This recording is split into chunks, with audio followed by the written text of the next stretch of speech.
Hello world, Shelly here, and today I've got for you a collaboration with a couple of other YouTube channels in the 40 plus age bracket. If you're anything like me, you're always on the lookout for new channels to watch. I find, I love the younger YouTubers. I enjoy watching their videos, but I can't relate to product reviews from a lot of them. So I find that watching YouTubers in my general age range helps me a whole lot in terms of finding new products that are going to work for the unique issues that we have as we start getting older. So we decided to do a collaboration on the things that may have changed over time about our perspectives on beauty and related topics from when we are younger to where we are in our lives now. I'm going to link my collaborators down below. The collaboration today, the first YouTuber I recommend you check out is Rebecca Lyn. Her channel is her name, Rebecca Lyn Oberstadt. And she started watching my channel, I want to say literally when I first started, 4 years ago. And she has donated jewelry to giveaways that I have done. She is primarily a beauty YouTuber on this particular channel that I'm linking to. She does have another channel for hair and lifestyle type stuff, but this particular channel you will find a lot of eye looks. She does tons of eye looks, lots of eyeshadow swatches from different palettes, things like that. And I think you should go over to her channel and ask her about her jewelry, because she also makes jewelry and it's beautiful. And most of the videos that have been recently posted are about makeup, but ask her about her jewelry because she's got a jewelry shop online and there's some great stuff there. She is 39, so she is about to jump into the 40 plus arena with us. The other channel is Michelle at Mascara to Midnight, and Michelle is also in her 40s, as I am. I'm 45. And her channel is also primarily a beauty-related channel. I think if we had the chance to hang out, we would be totally BFFs. What did we learn today? Not to buy wigs from Amazon. I think that's the lesson. Soap. This is banana setting powder, and I've always wanted to try this. I'm excited. I wonder why they call it banana. Do you think it's because it smells like a banana? Because, well, she's hilarious. She cracks me up. And she also, kind of like I do, randomly breaks into song in the middle of videos and sings things to you. As, sometimes I don't know why I do it, but it just happens. And I think we would have a heck of a fun time if we went a little Sephora shopping trip, something like that. I also enjoy on her channel that she does a lot of before and after skincare videos. And at my age, I find that to be very valuable because, I'm pretty into skincare. I would like to maintain the health and youthfulness of my skin as long as I can. And so she's got a lot of content in that general topic area as well. So go check them out. They're also doing this same video listing changing perspectives over time, and I will link their videos down below as well. So here are my top 5 things that I think have either changed in my perspective over time. Well, in one case, it's the same. So we'll start out with that one. Gray hair. I do dye my hair, primarily because I don't want gray hair right now. So when I was growing up, my mom was 80% gray by the time she was 19 years old. And she stayed gray up until her 30s. She started dyeing her hair in her 30s. So I had this fear all of my childhood and, well, all of my life really, that my hair was going to go gray prematurely. And it's not that it didn't look good. I mean, my mom embraced it and she was like young and hot and had cool gray hair. So it wasn't that kind of a thing, but it was more like, I don't know, it was abnormal to have gray hair that young, and it drew attention to her, and I didn't want attention drawn to me because I'm a wallflower, honestly. I would rather live in the shadows and just watch what's going on from a distance. I am a super introvert. May not seem that way, but I generally pretty shy, pretty introverted. They are two different things, but Generally both. And I like to be a wallflower. So I just didn't want something to happen to me that was going to draw attention to me like that. It was purely about that. It's not that, the gray hair didn't make my mom look old or anything. It wasn't supposed to be happening at that point in her age, and so I didn't want that attention. And so as my teenage years went on, I was just terrified that I was going to start getting gray hairs. I used to look and look and look, and I guess that just kind of got to the point where I still don't want them. And I don't know why, because I have friends that have started growing out their grays and they look amazing. It's not about what it looks like to me, and it's not about what it says about age. I think it's just something I've my whole life not wanted to happen. And so I still feel that way. So yeah, I dye my hair. And I guess that hasn't changed in my perspective over time. I wish maybe, here's where I figure, maybe if my gray hairs came in, you know how some people get like a nice beautiful stripe of gray? Like, no, mine are all random and just not cool. If mine came in cool, maybe I would accept them. I'm not there yet though. So we're gonna keep dyeing the hair. Such is life. Most of the rest of these, I think, honestly, I've changed for the better. I think age has done me well on some of these topics. So, my second thing that has changed in how I think about things definitely hasn't changed the fact that why does my hair do that on my neck? Why? Still to this day. Okay. Second on the list is I remember, especially junior high going into high school, you had to wear makeup to fit in with the popular crowd. And when you're in that peer pressure age, it was everything to be part of the popular crowd. And I remember in 7th grade, I actually made a concerted effort to become one of the popular crowd because I had friends in all the crowds on a one-on-one basis.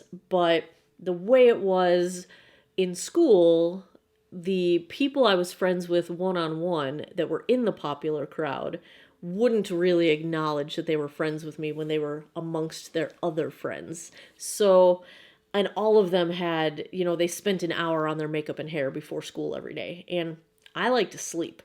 I am not a morning person. My daily schedule, now that I'm an adult and can pretty much choose my schedule, I wake up at 9 a.m. And that's not possible when you are in grammar school and junior high and high school.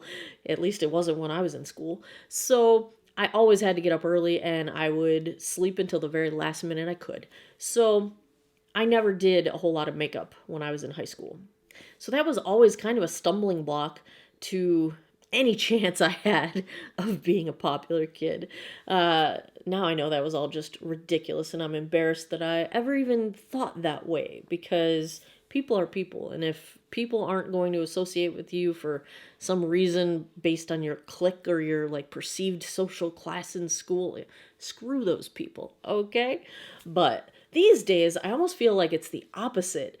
I am one of very few people I know in real life, like in my day-to-day in-person life, that wears a full face of makeup. Most of the people I know and that I work with do not wear a full face of makeup. So it's almost the opposite. The norm is not wearing a lot of makeup, and then there's me. So I guess my position of being the outsider hasn't changed, but what has changed is now I really don't care. I wear it for me. I don't wear it to get into a clique.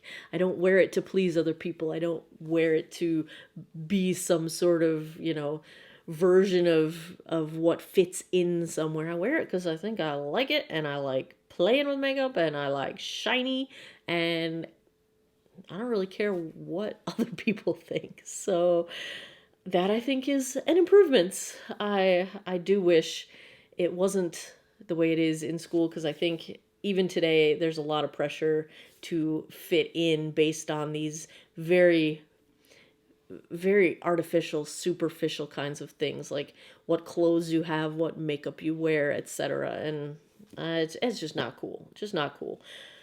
All the young people out there should look forward to the day and realize that it doesn't matter. And eventually you'll agree with that. So, third on my list. This is kind of related to the whole this is almost, I think media has really, it's still to this day, is the source of this pressure. And that is the acceptance of your weight. We all have different body chemistries, different metabolisms, even when we're younger. And when it just doesn't matter.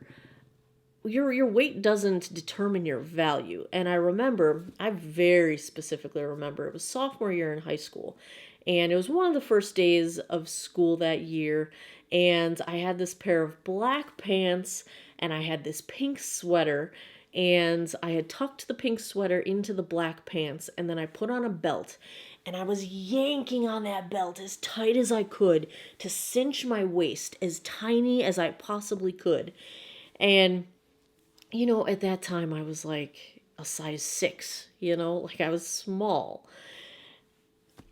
And I remember I couldn't breathe and it was cutting into my skin. And I was looking at myself in the mirror thinking, oh, my waist looks great, but God, I wish my butt wasn't so big. What a horrible, horrible thing. And somehow that made me better or more important, or I don't know what it was, but how horrible, how horrible. And it was physically uncomfortable, but I felt like I was on top of the world.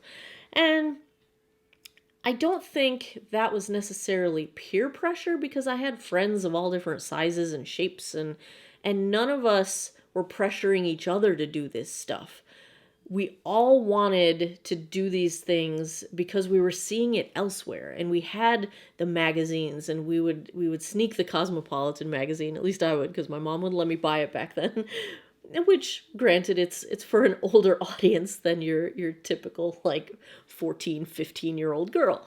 But I'm just really glad that in today's media, at least there are some outlets where there's no body shaming and there's more inclusivity of different sizes, different shapes.